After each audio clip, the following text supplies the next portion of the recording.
Olá! Este Fora da Política Não Há Salvação vai tratar da questão ambiental e, claro, vai tratar desse tema porque estamos na semana da COP26, a reunião da ONU sobre o clima que ocorre em Glasgow, na Escócia. E ocorre em Glasgow com a ausência do presidente Bolsonaro, que, embora tenha estado na Europa nesses dias, foi à Itália participar da reunião do G20, onde ele ficou um tanto quanto deslocado, ninguém parece que se interessava muito em falar com ele também não sabia muito o que dizer a ninguém, optou por sequer ir a Glasgow. E o Brasil, claro, está representado por alguns membros do governo, até o ministro do Meio Ambiente, mas não pelo seu presidente, como vários outros governos estão. E isso, evidentemente, é algo que causa, em princípio, uma certa estranheza.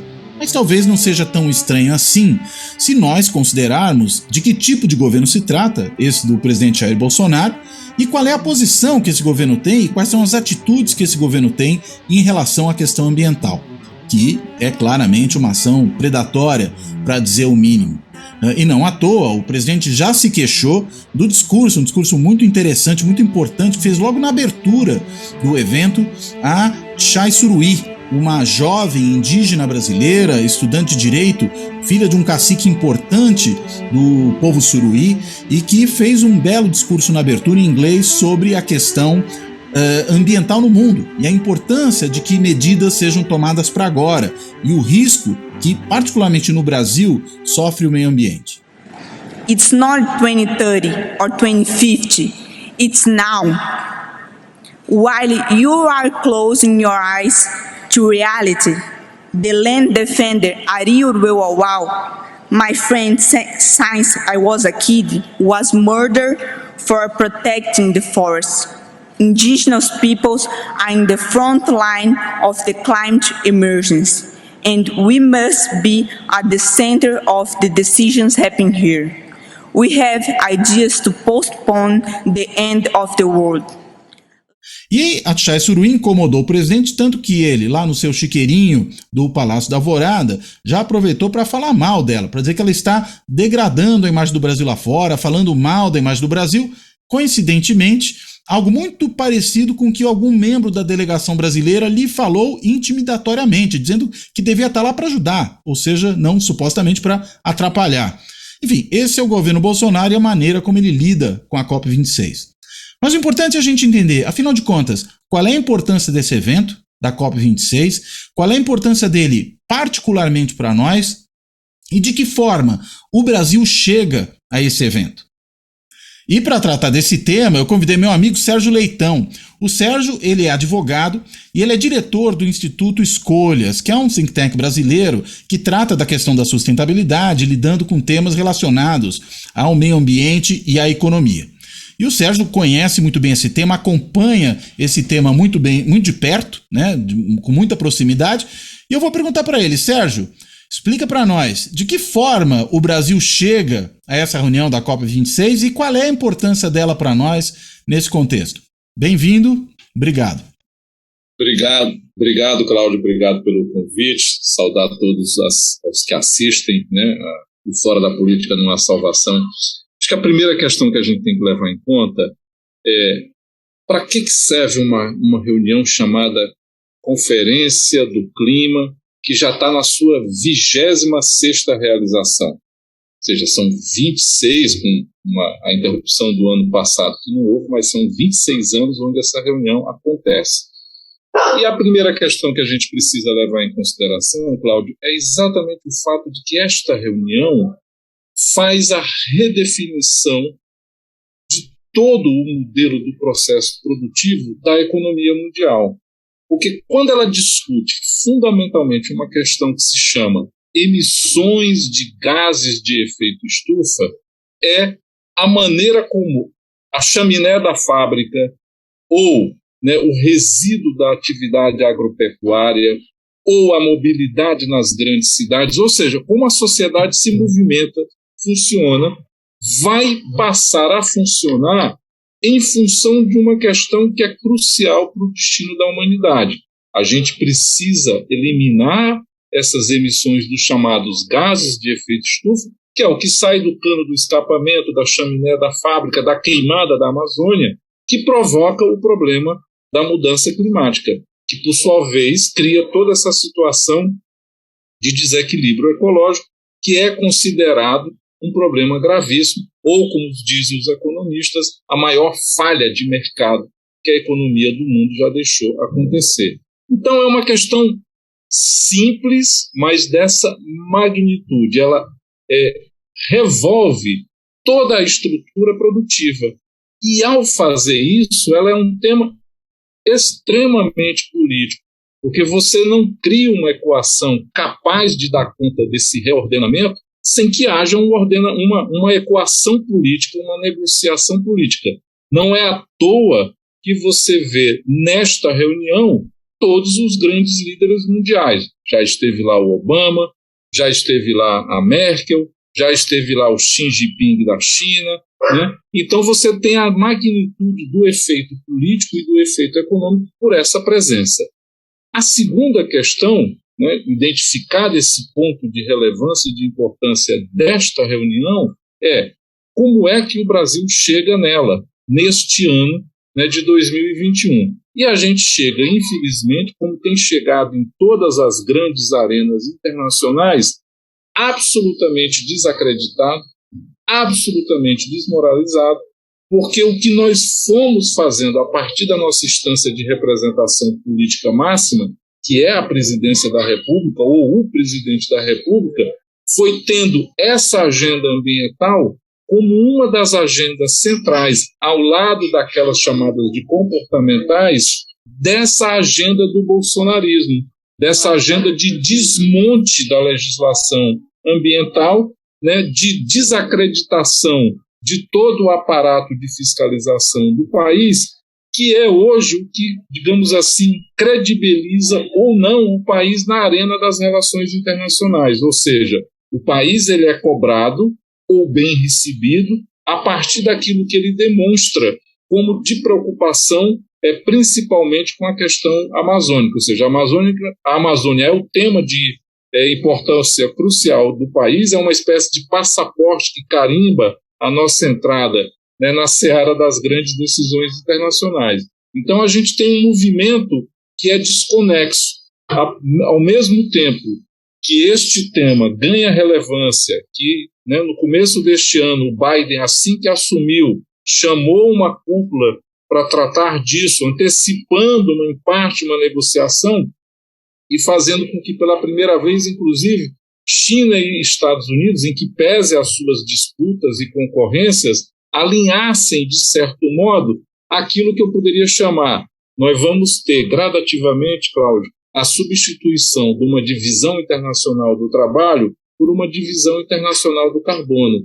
Vai valer no jogo da montagem dessa estruturação o que eu emito para dizer como o meu processo produtivo se rearruma e, em função disso, todo o jogo de competição internacional, né, se estrutura ou se reestrutura. E aí o Brasil não está entendendo nada e colocou essa questão ambiental no mesmo saco de gatos, no mesmo balaio de gatos que ele colocou seus temas comportamentais. Fala para uma base cada vez mais radicalizada e menor, né, mas se mantém aferrada a ela, em que pese isso trazer graves prejuízos econômicos para o país. Até porque, já foi dito pelo ex-embaixador Rubens Barbosa, ao contrário daquilo que nos últimos 100 anos marcou a política do Itamaraty, que é o Brasil se posiciona em função de defender seus espaços comerciais, principalmente para contrariar qualquer política de restrição a nossas exportações, é agora o meio ambiente o novo eixo da nossa política externa.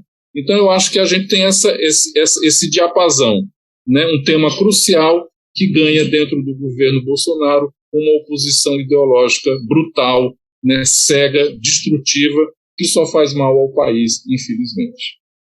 Agora, Sérgio, você apontou uma questão que é colocar a questão ambiental no mesmo barco aí da guerra cultural, vamos dizer, que atinge as questões comportamentais, né? Tanto do ponto de vista da produção artística, a gente vê como se comporta, por exemplo, o atual secretário da Cultura, na questão relacionada a direitos de reprodução, tudo aquilo relacionado a gênero, enfim, há uma série de temas em que o governo trava, de fato, uma guerra cultural.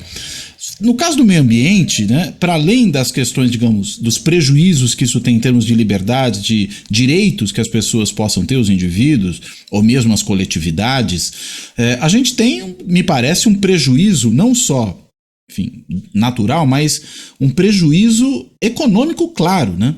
Porque a gente corre o risco de ter os produtos brasileiros, por exemplo, a carne, a soja, né, mesmo as commodities minerais, tudo isso sofrendo boicote internacional por conta do desrespeito ao meio ambiente, né?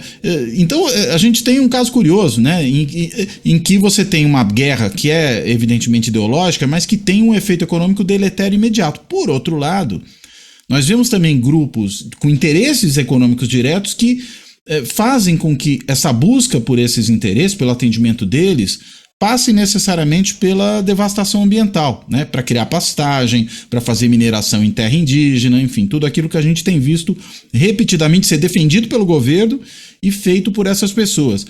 Como é que esses dois, ou melhor dizendo, né, esses três pontos ligam? A guerra cultural, o prejuízo que isso causa, em termos inclusive de redução de mercados, mas por outro lado esse interesse econômico imediato que certos grupos têm em fazer essa exploração predatória olhando só para o curto prazo. A primeira questão para dar a liga, né, entre a questão cultural e a questão ambiental, ou entre os temas comportamentais e o meio ambiente, é porque ele faz parte daquilo que chamam todas as grandes questões que ganharam, né, tratamento internacional, passaram a ser atacado por uma corrente, né, que se estrutura a partir dessa internacional direitista que foi se criando no mundo e que passou a ter o tema do meio ambiente como um dos seus pontos de ataque. Não é à toa que o ex-ministro das Relações Exteriores, né, Ernesto Araújo, colocava a questão ambiental debaixo desse cobertor chamado globalismo, né, a ser ferrenhamente o climatismo, né, como ele chamava. A segunda questão, Cláudio, é que esta linha de entendimento de que se poderia combater as imposições ou restrições da legislação ambiental que existem exatamente para dar uma conformidade ao processo produtivo, o que passa, sim, por uma mudança que vai, inclusive, ter repercussões econômicas. Isso exige uma disponibilidade de pensar os investimentos que o país precisa fazer, e talvez aí esteja o grande pecado brasileiro, porque a gente não está pensando nisso, mas os Estados Unidos está, a Europa está, a China está, e as metas chinesas para a redução das suas emissões são bastante ambiciosas. Um país que tem, né, uma envergadura do ponto de vista das necessidades sociais internas em função da sua população, que significa fazer um investimento, né, de grande monta. Então, o Brasil, talvez adormecido pelo fato de que a gente é um grande produtor de comida e que alguns países dependem ainda desta exportação ou desta importação de produtos brasileiros, ficou se achando, sabe assim, uma espécie de rei da bola, dono do campo, a bola do jogo é minha e só vai ser jogada se eu levar ela para o campo. E a gente não se deu conta que este tipo de postura em negociações comerciais a médio e longo prazo tendem a ser desastrosas, porque a história vai ensinando que o que se faz ninguém quer depender de um fornecedor só, né? Ninguém deixa de buscar substitutos para produtos exatamente porque não quer ficar dependente, seja do fornecedor, seja do preço que isso né, traduzido como consequência dessa dependência. E a gente vê os países procurando criar formas de se independizar dessa situação do Brasil ser o grande fornecedor mundial. Esta mistura de soberba interna do país, de não reconhecer que pode haver mudanças, e agora mesmo a China, com a suspensão por poucos dias da compra de carne brasileira, já provocou um terremoto aqui dentro nos preços, fazendo até um efeito minimamente positivo para a população, que era baixar um pouco o preço da carne no açougue da esquina.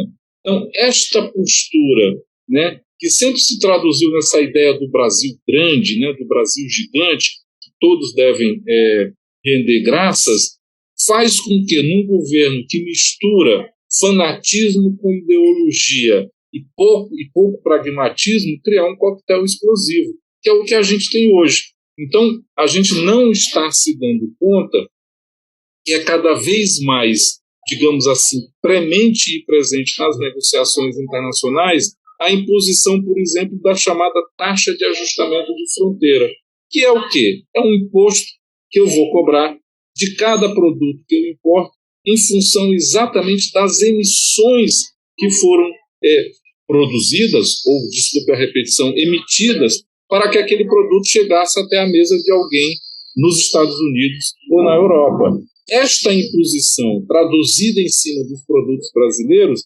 significará perda de competitividade. E aí tem uma questão que me parece que o país não se dá conta desse embate, porque recentemente no relatório do IPCC que foi divulgado, agora poucos dias antes da reunião que começou na Escócia, o painel faz uma consideração, né, de que é preciso reduzir a produção de carne com muita emissão de gases de efeito estufa, e é necessário que os países também, as suas populações, reduzam o consumo de carne. Duas questões. E o Brasil se juntou com a Argentina para exigir mudanças nesse trecho do relatório. E eu comentei, o Brasil ganha com as duas recomendações. Primeiro, porque o Brasil tem um programa da Embrapa chamado Carne Verde, que ensina como o país pode continuar sendo um grande exportador de carne, fazendo exatamente a redução das emissões. Então, isso não deveria nos abalar. Abala hoje quem produz de um jeito e não quer mudar, porque a emissão brasileira hoje de carne, né, as emissões brasileiras da produção de carne são muito altas. Se existisse, claro, dos rebanhos, a gente tem 212 milhões de cabeças de gado, e se houvesse um país chamado Pecuária Brasil, ele seria o 20º maior emissor de gases de efeito estufa do mundo. Ele equivaleria ao que a Inglaterra emite, ao que a Argentina emite, que são duas grandes economias. Por quê? O insumo dessa produção de carne, especialmente na Amazônia, é desmatamento, é derrubada de floresta, é queima de floresta. Para você ter uma ideia, a média das emissões brasileiras é de 23, nas diferentes regiões sul, sudeste, caatinga, 23 quilos de CO2 por quilo de carne. Quando você vai para a Amazônia, isso sai de 23 e chega a 145. E dependendo da região da Amazônia, chega a 783 quilos de CO2 por quilo de carne. Então, brutalmente, né, faz com que as nossas emissões... E para você ter uma ideia, das 10 maiores cidades brasileiras que emitem gases de efeito estufa, ou seja, das 10 cidades mais emissoras, não são não as maiores cidades, são as mais emissoras, 7 são cidades situadas na Amazônia. A campeã brasileira de emissões de gases de efeito estufa não é São Paulo, não é Rio de Janeiro, não é Belo Horizonte, nenhuma das nossas grandes capitais, e sim uma cidade chamada São Félix do Xingu, situada no interior do estado do Pará. Então, o Brasil precisa se dar conta de que ele poderia, primeiro, com o programa Carne Verde da Embrapa, emitir menos e continuar sendo um grande produtor, e segundo, se as pessoas diminuírem seu consumo de carne, o Brasil pode se candidatar exatamente a ser o grande fornecedor de proteína não animal, como já faz com o caso da soja, e temos aí uma avenida imensa de produtos amazônicos para disputar, porque há um estudo mostrando da Universidade de Nova York, Cláudio, que de um mercado de 300 bilhões de dólares, não, de 170 bilhões de dólares, 170 bilhões de dólares, o Brasil participa com 300 milhões de dólares, ou seja, com menos de 1%. Então, assim, a avenida de possibilidades, tanto na questão da carne com baixa emissão, como, né, da proteína não animal, para o Brasil disputar este mercado, é imensa, mas em nome de um pequeno lobby, poderoso, mas pequeno, né, pequeno, poderoso e influente, a gente vai lá para defender exatamente quem faz o errado e não quem poderia fazer o certo.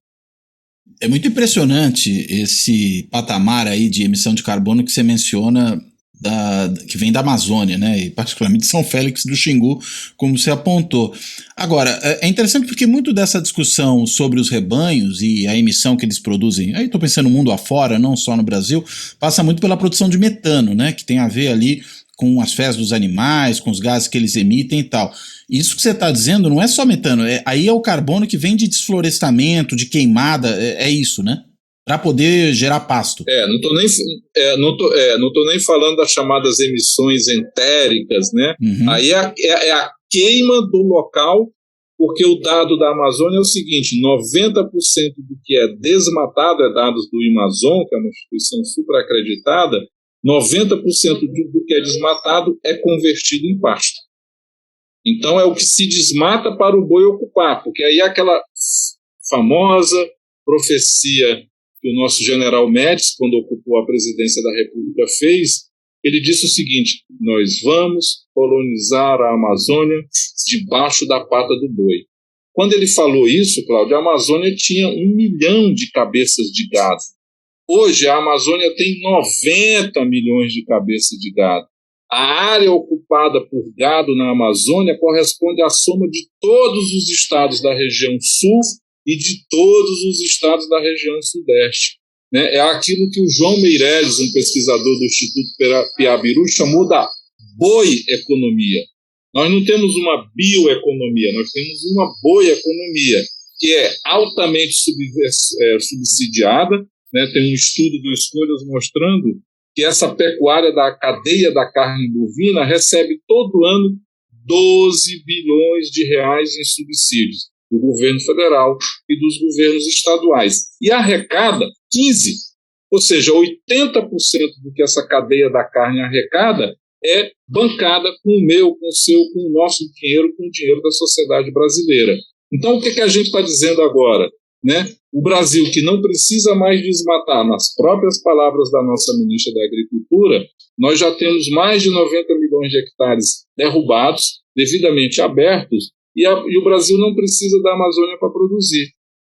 E a gente está perguntando para a nossa ministra, por que a gente continua financiando quem desmata?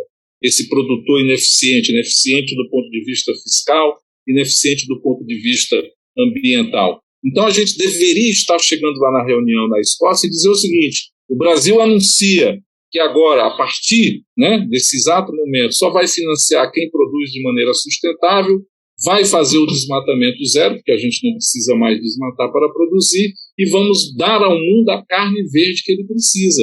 E vamos suplementar isso com proteína não animal, né, produzida em áreas que já foram desmatadas anteriormente, sem que a gente precise colocar mais nenhuma árvore abaixo. Ou seja, a gente poderia fazer o ótimo e o bom casarem juntos. Mas não, o país que tem tudo para fazer certo faz tudo errado, porque ele se acumplicia com essa base ruralista, né, que lhe empresta um apoio cego, que é negacionista. Tem várias pesquisas e estudos mostrando que essa base não acredita no tema da mudança climática, acha que isso é uma invenção, né? E assim como tem gente que acredita que a Terra é plana, tem gente que acredita que mudança climática foi uma invenção para prejudicar o Brasil. Então essa soma perigosa, né, de ideologia, né, interesses escusos de quem quer continuar derrubando floresta porque converte terra pública em terra privada, faz essa mistura explosiva que no governo Bolsonaro jogou a credibilidade ambiental do Brasil, exatamente, queimou-a junto com a floresta. Ela foi, né, carbonizada juntamente com toda a credibilidade do país. Agora, a menção que você fez ao presidente Médici, né, talvez o pior dos ditadores da ditadura militar, é muito interessante quando a gente olha para esse governo agora. Não só porque o Bolsonaro várias vezes já fez elogios ao Médici, quando era deputado tinha lá um retrato do Médici no seu gabinete, mas porque a gente está falando de um governo repleto de militares, né? Dá para imaginar que essa ideia de que desmatar a Amazônia para ocupá-la e aí, consequentemente, defender o território nacional e colonizá-lo é um projeto que foi retomado por esse governo naqueles termos? Há alguma conexão aí ou é mera coincidência, Sérgio? Não é mera coincidência, é uma conexão total, porque esta ideologia daquilo que se chamava, né, no lema da década de 70 era integrar para não entregar, e tinha uma terra sem homens para homens sem terra. Eram os lemas da época, né? Então você tinha a noção de que a Amazônia era um vazio territorial que precisava ser ocupado, e a maneira como se fazia essa ocupação era rasgando-a com estradas, daí a Transamazônica, daí a BR-163, a Cuiabá-Santarém, daí a 319, que é Manaus-Porto Velho, e você fazia isso também levando, né, seja o retirante nordestino, né, eu me lembro do presidente Médici da minha cidade, né, que é no interior do Ceará, em Crateús, na seca de 70, né, e ali, pela segunda vez, ou talvez a terceira vez, que se levou os nordestinos na seca de 15, se levou, né, nos anos 50, nos anos 40, que eram soldados da borracha, depois se levou na leva dos 70. E se trouxe também, né, os gaúchos, né, para fazer a ocupação dos projetos de colonização do INCRA. Então, esta vertente de que a região precisa ser ocupada, né, como se diz na linguagem militar, que as fronteiras precisavam ser vivificadas, né, como se não tivesse uma ocupação indígena que fez exatamente com que essa fronteira fosse defendida, inclusive na famosa questão da arbitragem com a Inglaterra, na disputa pela Guiana, o fato usado para justificar, né, a presença brasileira e os direitos brasileiros foi justamente a presença indígena ali na região de Roraima, para fazer a defesa do país. Então, esta postura, do ponto de vista da visão militar, não mudou, não se modernizou, ela é uma visão, digamos assim, que parte dos mesmos pressupostos, de que tem que ter mineração, de que tem que ter abertura de estrada, de que tem que ter boi, e boi, assim como fez a abertura da Mata Atlântica, assim como fez a abertura do Nordeste, né, foi a construção da estrada de ocupação, é a mesma visão, né, que fez com que, na década de 70, houvesse uma irrigação farta de recursos, e havia anúncios da Sudam, Cláudio, dizendo assim: venha para o maior pasto do mundo. Se publicava anúncios de página inteira nos grandes jornais brasileiros com esse tipo de anúncio, dizendo o seguinte: nós vamos dar dinheiro, nós vamos dar terra, nós vamos dar crédito para que você ocupe o maior pasto existente na face da terra. Então esse era o tipo de ideologia. O que mudou de lá para cá? Nada. No governo atual, nada, porque você retira a fiscalização, né, não dá dinheiro para os fiscais do IBAMA ocupar e continua financiando fortemente essa pecuária, e mais do que isso, quem ocupa terra pública, traduzindo, quem invade terra pública, recebe de volta a terra dada pelo governo. Ou seja, é um estímulo completo, como se fez nos anos 70, para uma ocupação predatória e desordenada. E não é à toa que o presidente vai, dias atrás, em Roraima, e se reúne com invasores de terras públicas, de áreas indígenas, para estimular o garimpo, né? Ou seja, uma atividade que acontece, inclusive, no caso lá da terra indígena no estado de Roraima, uma forte presença de um esquema militar pesado, pesadíssimo, com paramilitares, com gente armada, apreendidos 64 aviões. 64 aviões, não é um, não é dois, isso é uma verdadeira esquadrilha, né? É tanto que a gente está numa discussão com países que são grandes importadores de ouro brasileiro e pedindo um reconhecimento numa figura do direito internacional que esta produção de minério ilegal na Amazônia faça o Brasil ser reconhecido como uma zona de conflito. Porque o modo da produção aqui é aquilo que a gente vê nas chamadas zonas dos diamantes de sangue na África, ou seja, armamento pesado, né, acompliciamento com forças do Estado, estímulo de autoridades governamentais, violência contra povos que têm dificuldades extremas de se defender, como é o caso dos povos indígenas, e uma exportação voltada ao exterior com alto grau de sonegação fiscal. Somente na semana passada, uma operação da Polícia Federal, no início de uma apreensão, fez uma retenção de mais de 400 milhões de reais em valores que eram manipulados por uma organização criminosa. Então o Brasil virou uma zona de conflito E quem compra do Brasil tem que exigir as diligências de comprovação da rastreabilidade dessa produção que se exige de um país que está em guerra. No caso da Amazônia, é preciso a gente ter a coragem de dizer, ela está em guerra, como esteve em guerra nos anos 70. Um outro ponto importante no que você falou agora há pouco tem a ver com os indígenas, né? Você mencionou que esse envio de populações do Nordeste, do sul do país para a região, para o maior pasto do mundo, né, como se dizia, tinha essa ideia de vivificar a região, mas você falou que os índios já faziam isso ali. E a gente parece que vê uma conexão grande entre a presença de comunidades indígenas em diversas regiões do país, particularmente na Amazônia, e a preservação daquele ambiente, a proteção do meio ambiente. Isso, inclusive, acho que dá toda a importância, né, dessa presença, né, de indígenas na COP. Né? No caso aí, já mencionei mais cedo hoje, a Tchai Suruí acho que é um emblema disso.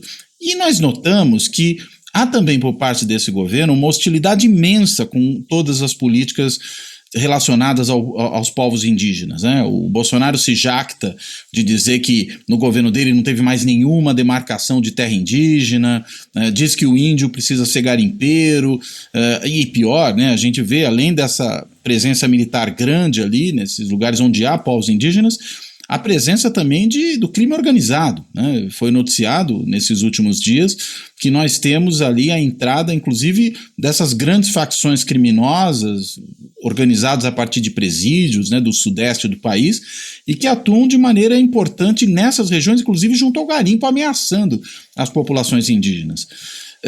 Sérgio, como é que você percebe a articulação dessas duas políticas, né, da política que esse governo tem para o meio ambiente e da que ele tem para os povos indígenas, e qual é a importância mesmo, né, dessa presença de povos indígenas em regiões que precisam ser preservadas? Né? Isso é mito? Isso realmente acontece? Você pode detalhar um pouco essa questão?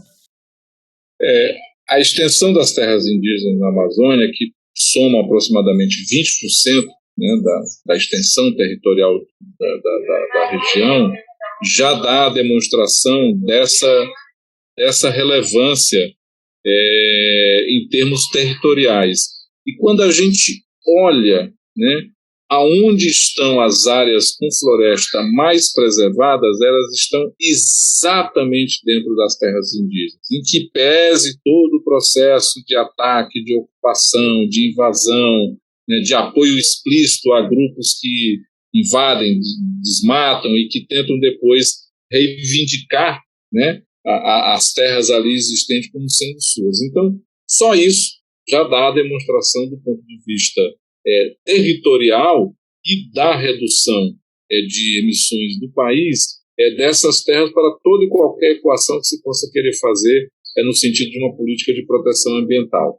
E aí entra uma questão fundamental que tem a ver exatamente com aquilo que a gente estava falando sobre os anos 70, ou seja, 50 anos depois, a política do governo em relação aos índios se renova no sentido daquilo que era o seu passado, que deveria ter sido devidamente arquivado e esquecido, e passa a tratar os índios como inimigos, como uma categoria transitória, como disse o professor Antônio Carlos Souza Lima, do Museu Nacional, ou seja, o índio é aquele que não deve continuar, o índio é aquele que não deve mais ser, né? E o índio é aquele que, independente das mudanças culturais que ele possa ter em função da adoção da língua portuguesa ou de tecnologias, ele não pode mudar nada no seu modo de se relacionar com a sociedade envolvente, como, por exemplo, falar inglês numa reunião da ONU, ele deixa de ser considerado índio.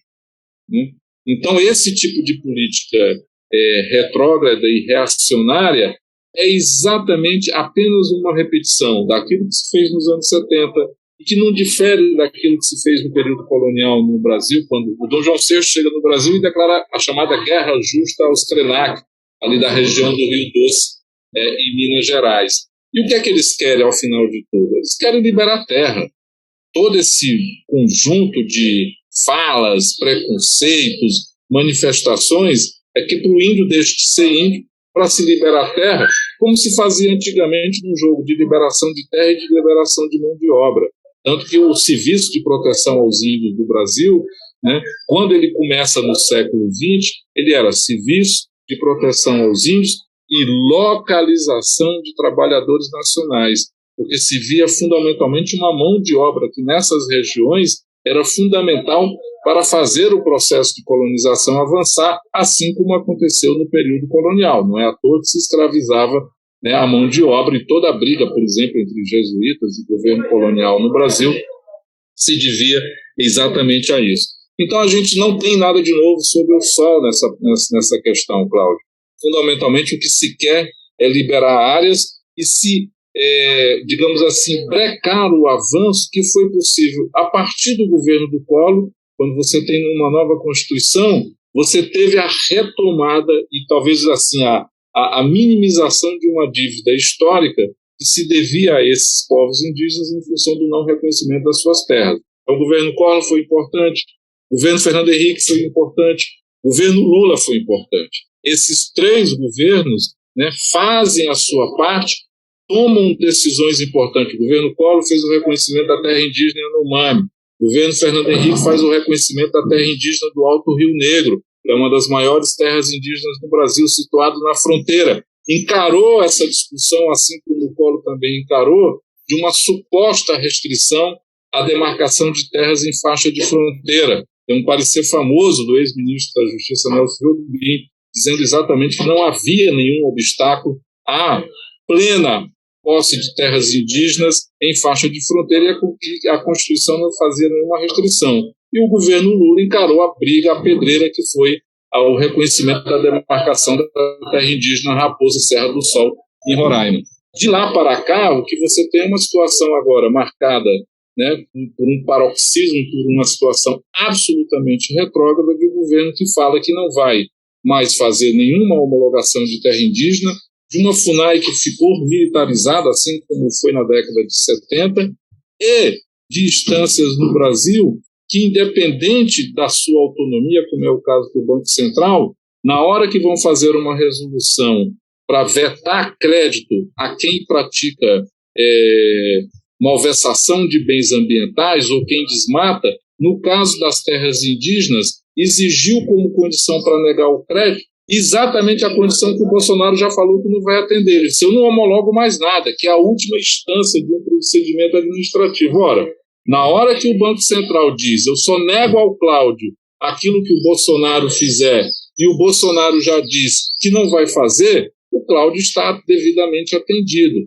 Então você tem uma situação dentro do governo que mesmo as autoridades que dizem ter autonomia, que estariam preocupadas com a questão climática, como é o caso do presidente do Banco Central, que é o Roberto Campos Neto, que disse que vai a Glasgow, se é que já não foi, não deveria nem ir, porque não vai gastar o carbono, não vai merecer o gasto de carbono que vai fazer. Fica aqui no Brasil mesmo, porque na hora que ele poderia fazer a diferença, não fez. Então você tem um governo que é profundamente anti-indígena e que faz, né, a ligação com o pior desta política que veio dos anos 70, que é exatamente quando se rasgou a Amazônia e vários, né, crimes foram cometidos em função exatamente de índios que foram transferidos, que morreram, que sofreram.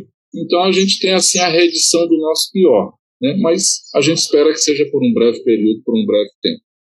Aliás, essa menção que você fez ao Banco Central, né, tem uma matéria recente da Folha, para a qual até você foi entrevistado, que fala dessa política do Banco Central de tentar regular o setor financeiro para que não financie atividades predatórias, né, que leve em consideração, digamos, vou usar, a expressão é minha, não está lá, mas um selo verde, né, quem não tiver condições de produzir, enfim, de tocar para frente sua atividade econômica sem degradar o meio ambiente, reduzindo a emissão de carbono, não tem financiamento do sistema financeiro internacional ou do sistema financeiro nacional no que tem que passar pelo Banco Central, né? A gente viu ali naquela matéria que alguns membros de bancos até acham isso positivo, mas você foi muito crítico, né, a essa posição que o Banco Central adotou. Você acha que ela é completamente insuficiente, né? Você quer explicar um pouquinho que política é essa e por que você acha que ela é insuficiente? todos os bancos, os grandes bancos centrais do mundo, o Banco Central da Inglaterra, o Banco Central americano e o próprio BIS, né, que é o Banco Central dos Bancos Centrais na Europa, estão discutindo políticas para saber como o crédito passa a ser um aliado desse esforço de transformação da economia e não um fator que faz os nossos problemas ligados à mudança do clima se intensificarem. Porque se eu chego e financio um empreendimento que é destrutivo na Amazônia ou uma fonte de energia que vai elevar essas emissões, eu estou ajudando o problema a se perpetuar. Tanto é que no caso da França, o Macron baixou diversos regramentos exigindo, por exemplo, metas de neutralização dos portfólios. O que é isso, Cláudio? É muito simples, é o banco dizer, em 2022, o banco X vai dar R$10 para aquilo que ainda faz muito estrago do ponto de vista ambiental, mas vai dar R$10 para aquilo que é uma nova atividade econômica que produz um menor nível possível de emissão. Então, eu estou começando a igualar os investimentos da economia, porque hoje é tudo para aquilo que polui, nada ou muito pouco para aquilo que não é feito neste modelo completamente desregrado do ponto de vista ambiental. Se você não muda o destino dos portfólios de investimento, não adianta você dizer que você tem um birô verde, como fez o presidente do Banco Central do Brasil, não adianta você dizer que você tem uma agenda de sustentabilidade, porque no final do dia, o banco é para financiar. Interessa para onde foi o dinheiro. Se o dinheiro não mudou de direção ou não está mudando de direção, o resultado a mim não interessa e não interessa também à sociedade, porque ela não será beneficiada. Então, o que a gente cobrou nessa discussão do Banco Central? Cadê as metas de neutralização do seu portfólio? Não existe, o portfólio dos investimentos. E, no caso de uma resolução específica para crédito rural, que é um dos grandes beneficiários, né, da maior parte do volume de investimentos no país, só no Plano Safra são mais de 200 bilhões de reais ao ano, as normas restritivas de crédito não restringem, porque você, no caso de terra indígena, é só se o Bolsonaro tomar uma decisão que ele não vai tomar. Então, esse crédito não será restrito. No caso de trabalho escravo, o sujeito só deixará de receber o financiamento se ele tiver sido condenado na última instância administrativa. Independente dele ter 1, 2 ou 1000 multas, enquanto não houver um julgamento final na instância administrativa, ele não deixará de receber. Ora, o que acontece? Basta que o processo durma na gaveta, e em Brasília os processos dormem nas gavetas, né? Eles têm um sono eterno, ele vai ficar lá sem ser julgado e o crédito continuará a fluir. E o que é pior, não existe uma coisa que a gente espera que os bancos hoje poderiam fazer. O que é um banco hoje, Cláudio? É um serviço de informática, certo?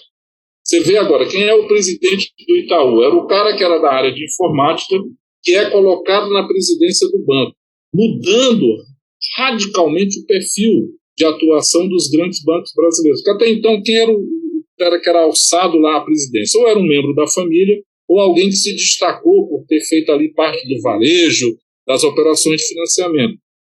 A XP fez a mesma coisa, né? Nomeou um presidente que veio da área de informática. O Itaú nomeou um presidente da área de informática. Então, o que se espera de uma resolução que vai dar com um tema sensível? Está ocorrendo lá na floresta amazônica agora o desmatamento. Eu vou ter a sala do Banco Central de Investimentos, né, ou a agência do Itaú nas regiões amazônicas ou do Banco do Brasil conectada, o seu computador, com o INPE, que é o Instituto Nacional de Pesquisas Espaciais. E eu vou receber em tempo real uma informação aonde o desmatamento está acontecendo com maior intensidade. E isso faz com que eu transforme imediatamente a concessão de financiamentos naquela região colocada debaixo de uma inspeção mais cuidadosa, que é o que o banco sabe fazer, do mesmo jeito que o banco faz isso quando negocia a sua carteira de investimentos. Então, no momento que você tem uma resolução, sabe aquela coisa pombalina, portuguesa, olha papel para ver o passado que não vai resolver mais o problema que está acontecendo na frente, ela é uma resolução de fundo senhorial, português, cartorial, que não vai resolver o problema. Então, ela é aquela coisa para dizer que eu tenho, mas que na prática não serve. Então, a crítica nossa foi, no momento da informatização, No momento em que é preciso agir para prevenir o futuro e não ficar olhando o passado, o Banco Central não teve autonomia, agiu alinhado aos interesses do setor ruralista e, na prática, deixou de fazer a diferença. E a questão fundamental é: Banco Central no mundo, Banco Central moderno, é aquele que alinha suas políticas monetárias. Também há uma política de descarbonização, porque se não houver mudança de investimento, não se fará uma economia de baixo carbono. Então, mais uma vez, o Brasil, né, no caso do Banco Central, falou muito e fez pouco. Agora, o Brasil, enfim, foi ao longo desse... Você fez aquele histórico dos vários presidentes, né? Collor, Fernando Henrique, Lula. Talvez isso tenha tido uma mudança importante a partir do governo Dilma, né? Quando a questão ambiental deixou de ter essa centralidade. Mesmo se a gente volta um pouquinho no governo Lula, a gente sabe que a crise ali de relacionamento com a Marina Silva tinha muito a ver com o relacionamento com a ex-presidente Dilma, quando ainda era ministra-chefe da Casa Civil, enfim. Isso tudo, portanto, talvez ajude a entender porque há uma descontinuidade a partir daquele momento. Agora, o fato é, ao longo desse tempo todo, e talvez até mesmo antes disso, o Brasil sempre teve, na questão ambiental, um trunfo importante na sua atuação como um player internacional, né? Como alguém que tem um ativo importante nas relações internacionais. Talvez o nosso mais poderoso soft power, né? Essa questão ambiental. Qual é o custo que a gente paga com um governo como esse, né, que se torna um pária internacional em várias áreas, mas particularmente na área ambiental?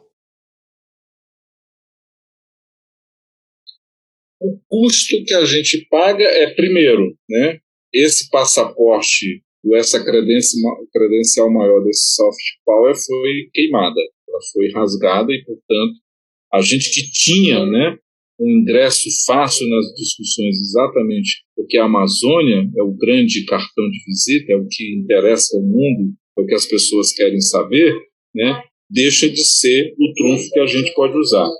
O segundo, né, saindo da arena diplomática para a arena comercial mesmo, é o país arriscar a ter restrições de mercados exatamente porque tem uma juventude, Cláudio, que está vindo aí e que não quer saber se aquilo vai ter o nome de boicote, se vai prejudicar o país, se vai favorecer competidor A ou B. É a geração Greta que está dizendo o seguinte: nós não vamos comprar do Brasil, nós vamos boicotar, nós vamos pedir restrição de mercado, nós vamos pedir taxação.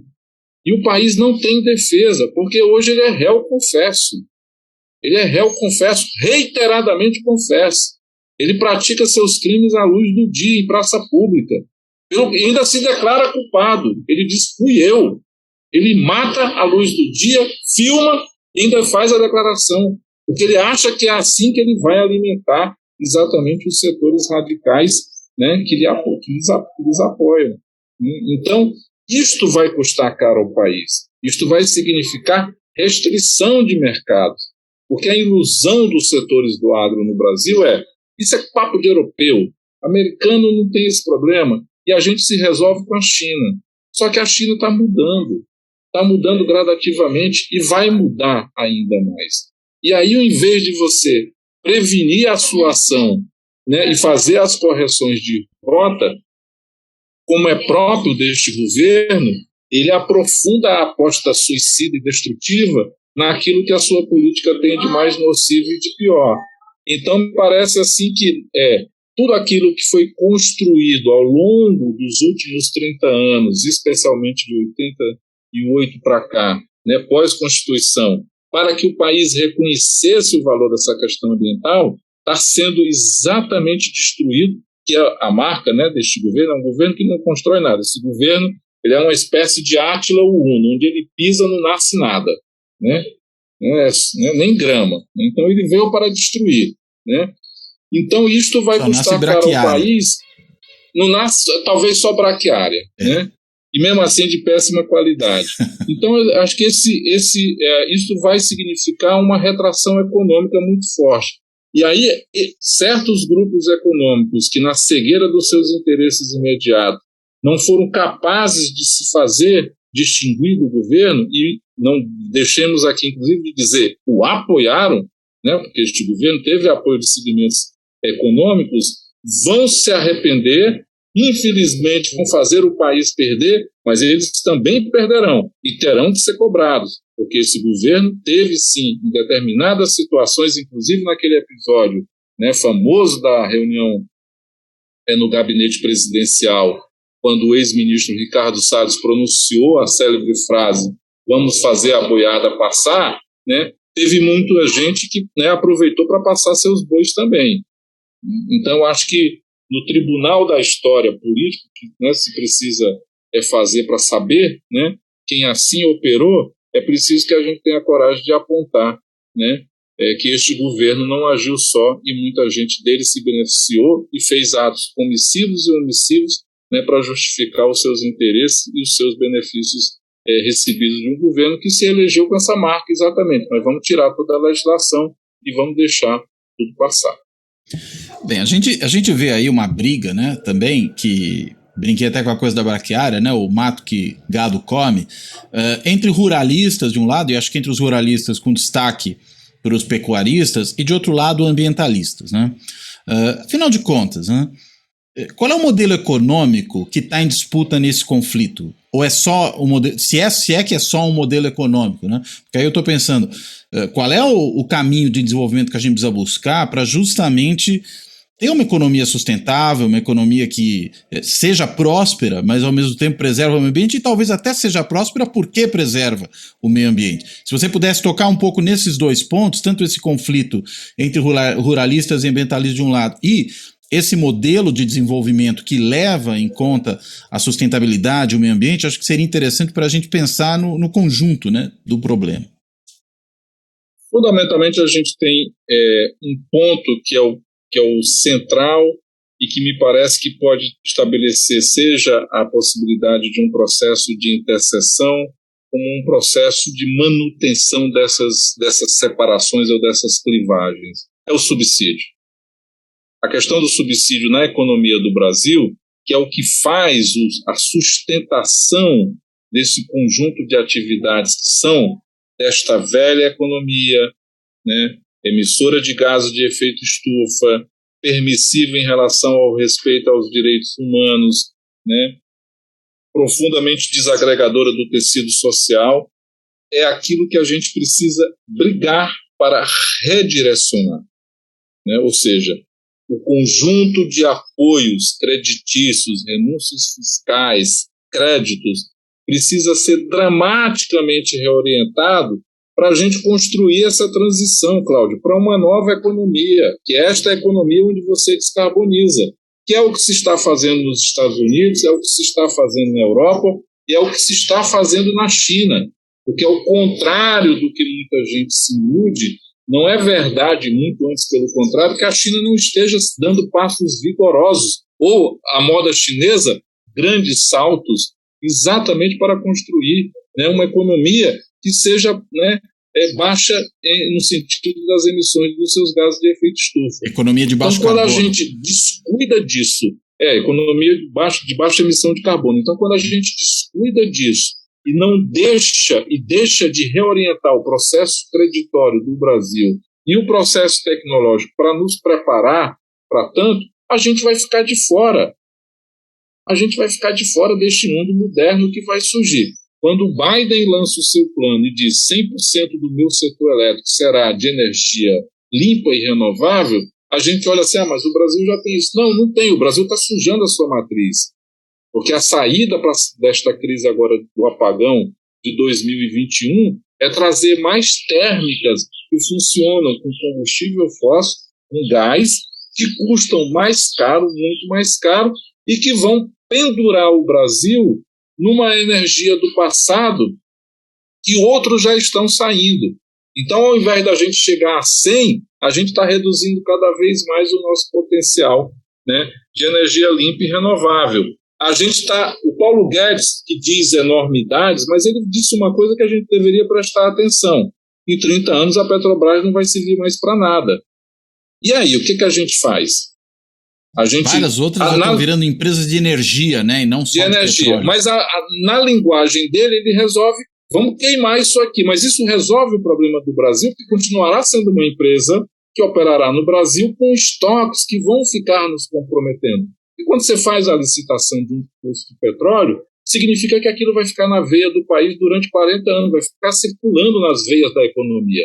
Como é que você faz? Você está preparando como as nossas cidades para uma mudança do perfil do seu transporte público? Como é que a gente vai fazer com o transporte de carga? O ministro das Minas e Energia, Almirante Bento Albuquerque, que só quer saber de energia nuclear, porque ele era o cara que cuidava exatamente disso, na Marinha, fala que o gás é o nosso combustível de transição, mas ele não diz onde essa transição começa, quando ela vai chegar no meio e muito menos quando ela termina. É uma adjetivação oca, né?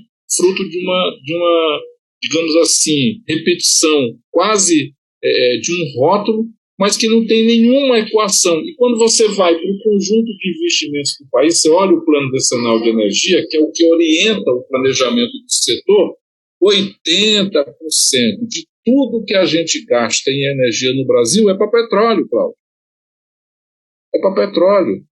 Então, o problema não é a gente estar gastando 80%, tudo em petróleo. É a gente não estabelecer um roteiro para isto mudar. Quais são as metas que eu terei daqui até 2030, 2035, 2040, 2050, para que este rumo da insensatez seja corrigido? O problema não é estarmos errando, é não termos nenhuma previsão de como vamos sair dessa marcha do erro. Então, é isto que me preocupa do ponto de vista do futuro do país, da economia, dos empregos, da empregabilidade dos teus filhos, das minhas filhas, dos filhos, dos nossos netos.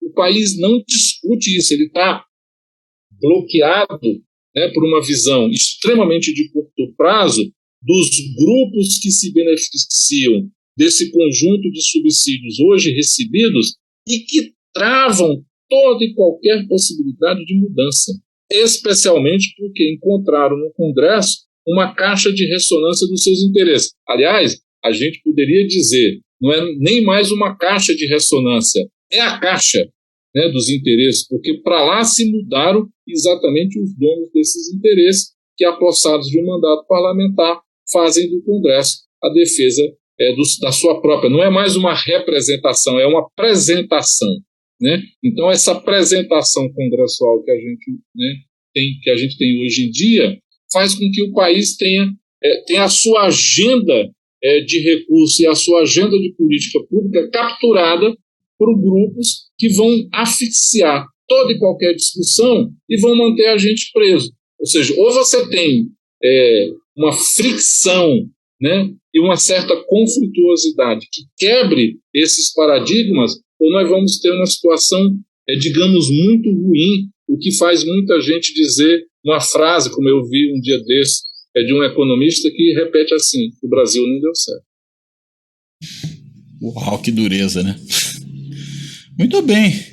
Sérgio, acho que belo panorama que você nos deu. Belo não no sentido da maravilha que nós estamos. Dramático. Do ponto de vista da narrativa e da compreensão que a gente pode ter de tudo que está acontecendo. Eu peço aí então que você, enfim, se teve algum ponto ainda que a gente deixou de tocar, que você, enfim, lembre dele e faça as suas amarrações finais. Eu acho que a gente tem que entender que tem três questões que se ligam fundamentalmente: economia, meio ambiente e redução das desigualdades sociais no Brasil. Essas três questões são uma agenda comum, né? E o tema da mudança climática perpassa tudo isso exatamente porque o que a gente verifica hoje, a cidade de São Paulo ameaçada de enfrentar uma nova crise brutal de abastecimento de água, como foi em 2014. A gente vê agora o sistema Cantareira com o menor nível dos últimos 5 anos. Você vê toda a região sudeste enfrentando problemas de secas sucessivas. Você vê a cidade de Curitiba há 3 anos com racionamento.